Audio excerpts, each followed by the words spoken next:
Дорогие друзья, сегодня наш народ, как и вся Россия, как и весь мир, живет в условиях нависшей угрозы распространения новой коронавирусной инфекции. Если сегодня у нас уже самоизоляция в целом за 500 человек, если у нас сегодня подтверждено более 150 человек коронавируса, и за 2 дня возросло это с 90 до 154, это уже беда. За 2 дня почти треть опять заболевших.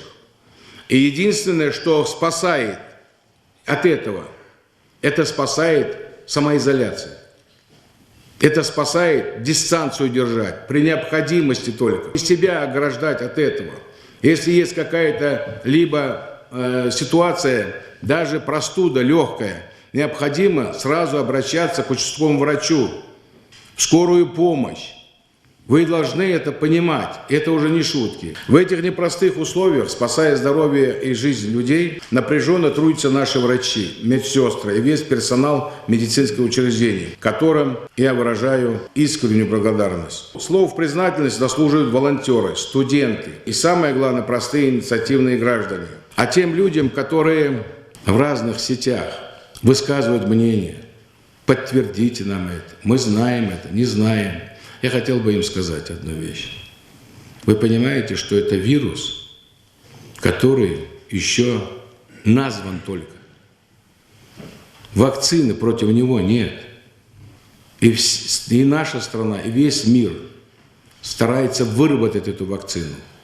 И тогда будет понятно, когда у нас будет вакцина, а она уже на пробы через неделю пойдет. И в других странах вырабатывается эта вакцина. Тогда будет все понятно. Но сегодня не говорите ложные вещи. Не надо это распространять. Ну как вам еще объяснить то, что вы наносите вред? Вы, не знаю, читаете ли что-то либо, смотрите ли вы новости, мировые новости. Там же все понятно. Маломальскому человеку, который воспринимает реальную ситуацию. И службы обращались к населению. По телевизору высказываются и комментируются учеными.